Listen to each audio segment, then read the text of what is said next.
चलिए, good morning friends. क्या आपको पता है कि दुनिया में सबसे ज्यादा ज्यादा पैसा देने वाली कला कौन सी है?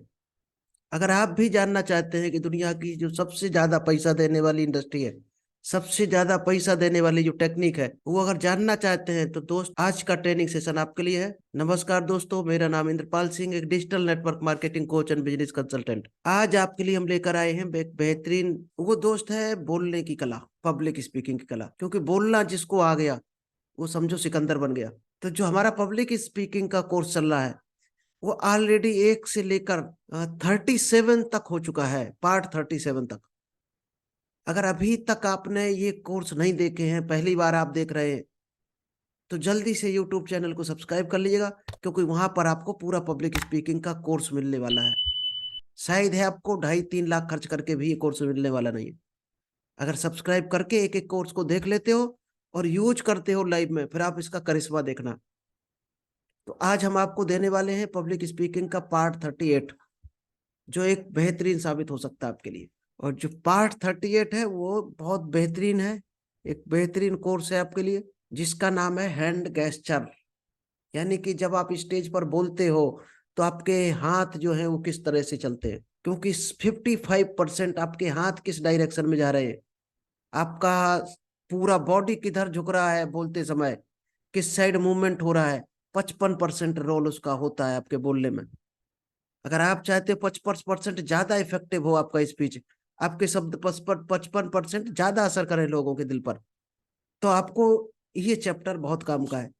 पिछले 3 भी हो चुके, वो भी इसी से रिलेटेड थे, बॉडी लैंग्वेज, आई कांटेक्ट। आज उसी से रिलेटेड है हैंड गेस्चर। आई कांटेक्ट शायद ये हो चुका था हमारा 37। आज हैंड गेस्चर बताते हैं आपको क्या क्या गलतियां नहीं करनी है स्टेज पर। कई लोग आपने देखे होंगे स्टेज पर बात करते हैं, भाषण देते हैं, तो जेब में हाथ डाल के इधर उधर टहलते हैं, बोलते रहते हैं। बहुत ही गलत तरीका है। जो भी आदमी जेब में हाथ डालकर बात करने शुरू करता है, तो समझो अब वो 50% लोग ध्यान नहीं देते उसके शब्दों पर। क्योंकि ये एक अकड़ का प्रतीक है। पब्लिक क्या समझेगी, इसको बहुत अकड़ है जेब में हाथ डाल के, मतलब एक ईगो वाला आदमी माना जाता है जो जेब में हाथ डाल के, और आपके हाथ खुले हुए हैं, लोगों को सिग्नल दे रहे हैं, तो ये लगेगा कि दिल से आप कुछ दे रहे हैं लोगों को, तो लोग एक्सेप्ट करने के लिए खुले दिल से एक्सेप्ट करेंगे। तो आपके हाथ अगर खुले हुए हैं तो लोगों का दिल खुला है, आपके हाथ बंद है तो लोगों का माइंड और दिल बंद है। Don't put your hand on hip. बहुत से लोग कमर पर हाथ रख लेते हैं इस तरह से। कमर पर हाथ रखना भी बहुत गलत तरीका है। इसका मतलब आप कमर पर हाथ रख के बोल के देखना, आपकी आवाज चेंज हो जाएगी। कॉन्फिडेंस से बोलना है तो आपका हाथ खुला होना चाहिए हमेशा। Don't touch face. कई लोग बोलते बोलते अचानक कभी नाक को पकड़ेंगे, कभी कान खुजियाएंगे, कभी चेहरे को टच करेंगे। तो अगर आप गर्दन के ऊपर के पोर्शन को टच करते हो अपने हाथों से, तो भी आप सही सिग्नल नहीं दे पाओगे पब्लिक को। आपको कभी भी नाक कान सर नहीं पकड़ना है, क्योंकि ये भी गलत तरीका। मान लीजिएगा आप स्टेज पर खड़े हो और लोगों को समझा रहे, समझाते समझाते नाक में खुजली हो रही, तो खुजली करोगे तो अजीब लगेगा इतनी पब्लिक सामने बैठे। तो हाइजेनिक बॉडी रखोगे तो आपको ये दिक्कतें नहीं आने वाली है। अगर क्लीनिंग, आपने सफाई ध्यान से रखी है कपड़ों की, परफ्यूम लगा हुआ, तो आपको शायद है ये क्लियर रहेगा बॉडी लैंग्वेज।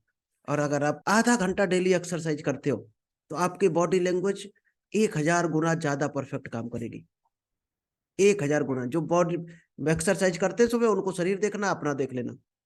जो नहीं करते उनमें और करने वालों में अंतर देख लेना। नहीं करता होगा, उसका पेट लटका होगा, 8 बजे सो के देखता होगा, फिर क्या आएगा, हमें कुछ समझ में नहीं आता है, दिमाग वाले काम हमसे नहीं होते। और पेट निकाल लिया तो गधों वाले काम भी नहीं होने वाले, क्योंकि फिर वो मजदूरी भी नहीं करने लायक बचेगा। फिर तो आप किसी तरह से रोटी चला पाओगे बड़ी मुश्किल से।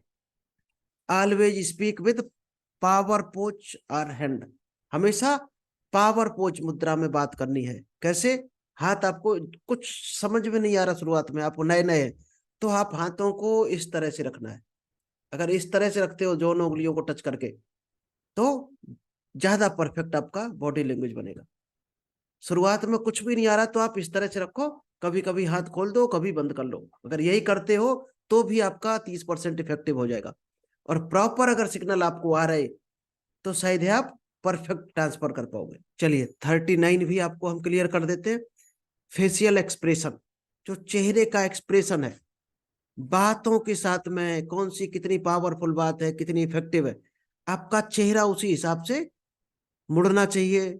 आपकी आंखें, आपकी भौहें, ये सर के, आपके चेहरे की जो लाइनें होती हैं माथे की, वो आपके चेहरों से पता चलना चाहिए।